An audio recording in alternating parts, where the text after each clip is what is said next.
Welcome back to NDG Live. I'm your host, Jackie Hardy. In this Broadway Dallas segment of NDG Live, I get the fortunate privilege to speak with Haley Dortch. Haley is a proud product of the DFW area and a two-time Best Leading Actress winner in the Broadway Dallas High School Musical Theater Awards. She speaks with me about growing up in the city and her start, as well as she discusses about her main part as Fantine in the upcoming Broadway Dallas production of Les Miz, which you can see now until December 31st. We know you're going to enjoy our conversation, and thank you again for watching. So yes, Haley, thank you so much again for letting NDG Live interview you. Just to give you a little background, we are a minority-owned and operated publication here in the DFW area. And so I know our audience is going to be so excited to have you and to learn a little bit about you too and talk about your role on Les Mis. And so, yeah, you are a DFW native. This is where, that's right, you're a product of DFW. So can you kind of talk about how that feels to be here back in the state where you got your start on this national tour debut? I mean, it's amazing. I can only imagine what tomorrow is going to be like when we actually put up the show and we're in the music hall at Fair Park and I'm actually on that stage performing. I feel the nerves just talking about it, but I mean, it's crazy being back here. I was born and raised in this area, and I spent my entire life here, except for when I went to college a few years ago. And I mean, this is where everything began for me. So it's amazing to be back. That's awesome. And talk a little bit about that. What kind of piqued your interest into the performing arts? Yeah, I always knew I enjoyed singing. Okay. I started in choir when I was in elementary school, and I've just always had a love for music. And then I got into high school and kind of really started to delve into the musical theater side of things a lot more, and the arts in general. I used to be an athlete, a volleyball player. So I thought, I'll go do that. And then I loved music. And so I was like, I'll do opera. And I studied opera for a while. And then I just doing musical theater. I love it. It's amazing. So yeah, what opera, man, that's awesome. That is really incredible. And I think because I was curious if you had acting in your family, because I think I saw an interview where you have a twin, right? A twin brother? I do have a twin. Yeah, that's awesome. And I think one of the interviewers asked you if he acts, and you were like, no. So are you like kind of the only one in your family for the most part, in your immediate family that has the acting? We did a ancestry tree thing. And we found out my 7th great grandfather was an actor. So that was the last time we had someone as an actor in the family. No. Yeah, so a little bit it is in your genes. Yeah. Yeah, I guess so. All right. That's pretty cool. So do you have a performing arts discipline that you favor more? I know you mentioned singing is kind of how you got your start. Do you have one that's kind of your fave? Definitely singing. Music is something I just absolutely adore and always have adored. I think I've grown to love acting the more I've gotten to do it. I took my first acting class my sophomore year of high school. So that's what people would say was late in the game. But for me, I feel like I just dove headfirst into it. And I like to say I'm a dancer. Okay. That's such a lie. Hey, that's why it's called acting, right?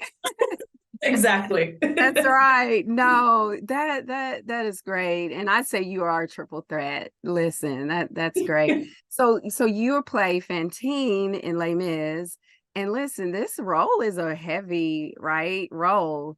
Definitely. Can you kind of, speak to the complexity of this character and just kind of how you emotionally connect? Because I know that's so important, because in return, that's how the audience connects, right, to her. So can you kind of speak to that, just that complexity of the role and how you kind of connect emotionally? Yeah, I think it's gotten a lot easier as time has gone on, Okay. which makes sense. You know, I've spent so much time at this role. It's easier to leap into it faster and be able to get there faster. I think it's what I was just saying on the news just now is that it's such a emotionally charged role because there are very few moments where you get to see Fantine smile or enjoy just living. It's all about just survival. And so it's definitely a harder one for me because it takes a lot to get there. But you know, I take my steps, I take my breaths, and I just recognize that it's got to happen. So Right. No, that's cool. Yeah, you kind of just the method of getting into that character. Sure. Yeah. No, that's great. And I mean, you are, a recent now, because are you still in school, college, or taking a leave of absence. So okay, that's yeah, what I thought. Yeah. So for you to be able to just the maturity to play a role of that complexity speaks well of you, thank you. honestly, Haley. Yeah, I'm so proud of you. And I do have to brag on you too a little bit because I was reading in your bio that you are Broadway Dallas. You won, I think, Best Actress of the Broadway Dallas School Musical Theater Award, not once but twice. I Like did, yes. that's amazing. And I'm sure it's kind of a full circle moment for you. Are you kind of taking that in and kind of being intentional of like, whoa, like, man, Yeah. I just remember graduating yesterday and now I'm like, national. Yeah. Uh, I mean, yeah, definitely it's I was just talking about how surreal it is because it feels like that happened decades ago, but it was, 3.5 years ago. And I just couldn't have imagined that so soon I would be performing on that stage again, being a lead of a national tour. It's uh, I have so much gratitude in my heart for it because it's such a beautiful thing to get to recognize, like, wow, look at this. I can't believe this is happening. you pinch yourself a lot, right? Is Definitely. this real? Yeah, yeah. And I think I read like you didn't really have an agent yet or anything. You just took the leap, right? Absolutely. Yeah, and that Yeah. paid off. I mean, that in itself is a message right there. Yeah, Yeah. just take the leap because you never know. And I think I heard where you said something like, "What's the worst that could happen? They tell me no." Right? Exactly. Yeah. Yeah, I tell my kids that all the time. That's the worst that could happen, Well, I got that from my mama, so that makes sense. I love it. You got a good mama. Speaking of, I'm sure they're going to be at a lot of the shows. Yeah, your parents. I was just talking to my dad, and apparently he's seen the show 14 times. I didn't even know Oh that. my gosh. Yeah. He should get an award. He Wow. should. So definitely he's traveled into different areas to watch. That's awesome. You're Yes. his baby girl. That's Amen. great. Yeah. Yeah. So do you have a lot of extended family too that will be able to come and see you I hope perform? so. I mean, I have some family in Texas, but although it's the holidays, so I recognize Yeah, that everyone's sure. really busy. I know my grandmother will see the show on Friday, so that'll be fun. Nice. My dad's family lives in Florida, so maybe when we get Okay. closer to that area, we'll have more You extended family come. But I mean, I spent so much time in the Dallas theater community that I feel that it's great. That is part of my extended family that a oh lot of people get sure. to see the show. You're gonna probably have a whole section of fans there cheering I you hope on. so. That's the Oh, goal. I know you will.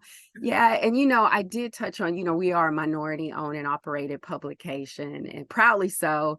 And a question I always like to ask, because as a woman of color, I know there's somewhat of a blessing and a burden that you kind of carry, right?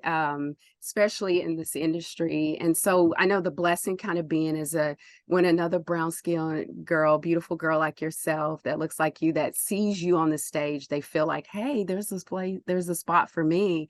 You kind of give them that inspiration. That's the blessing. And of course, the burden sometimes is staying, in the fight, right? When sometimes those opportunities are not as readily available for women and women of color, adding to that. So can you kind of speak to the dichotomy of those two realities? How do you kind of reconcile it being a blessing and also kind of a burden?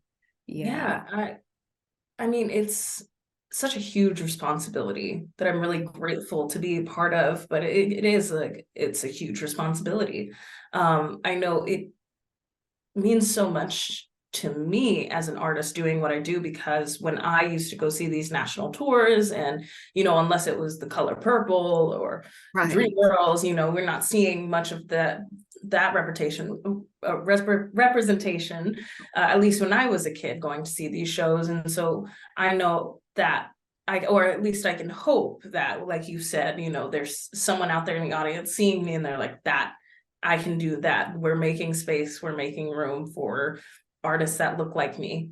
Um, but yeah, it's definitely a fight that is ongoing. I think that there's still a lot more progress that we can make with the representation that we include in the theater community, not only with our casts, but with our crew members, people on the creative team. Like, I want to see more, not only not only people of color, but also women involved in the creative process, directors, producers, writers. And I think it's so important to have that work out there. And I hope to see a lot more of that in the future. Sure. No, that is such a good point, right? Because you need that voice that's bringing those stories to the table, right? Mhm. Absolutely. Yeah. And I think I read somewhere, I think it was on blackmedia.com, that even after the George Floyd and Breonna Taylor deaths, there was a part of you were kind of like, do I want to keep doing this? Yeah. And I collectively, I think a lot of African Americans or minorities in general feel that sometimes, that because especially when the progress is with respect to equality is not happening as Mhm. quickly as we want to. And so what kind of gave you the inspiration to stay with it, which we're so glad you did? Yeah, I mean, I think there was a moment where I was like, oh, do I continue on? But I think that I just have to remind myself that I don't let other people choose for me. I choose for myself, or I don't let circumstances choose for me. I choose for myself. Um, That's good. I think, like I said, it is so important that I am doing this work and that Sure. I choose to stick with it and be this leader, no matter how hard it is, but be this leader that leads with grace and, respect, and just continue to make the leaps that I have made just in a short amount of time in my career. And that has meant so much to me. And I'm so honored to be able to play this position in my life right now. Absolutely. Oh man, as a mother of a brown skinned baby, I tell you, I appreciate that. I do. She's actually interested in performing arts as well. So yes. So to see you, I'm hoping we will be able to do that. You just don't know what an inspiration you even are to my heart. So Thank thank you. you for staying in there, seriously. And Absolutely. yeah, and I just had one last question. Absolutely. I know this play takes place kind of after the French Revolution, right?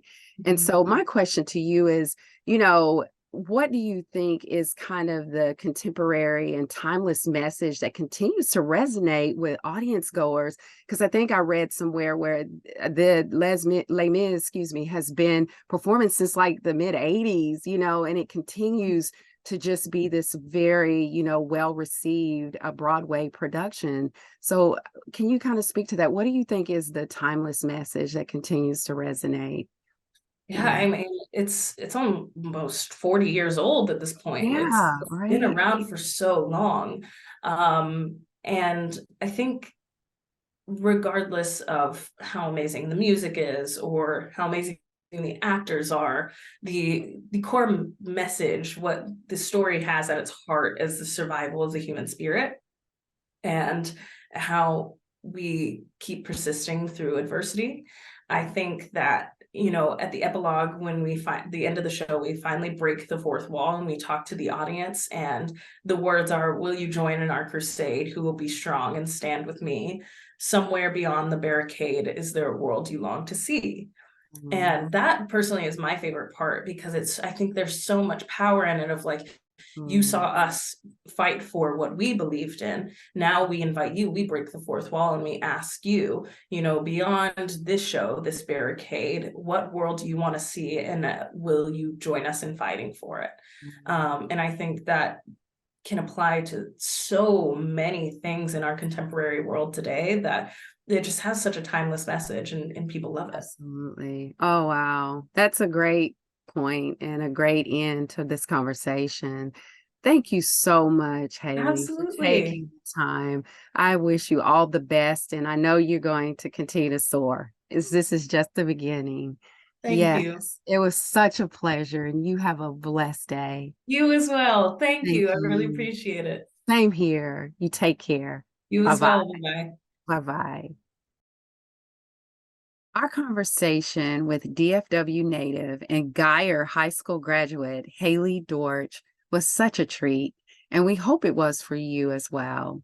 You can see Haley and the other brilliant cast of the Broadway Dallas production of Les Miz at Dallas Music Hall at Fair Park starting now until December 31st.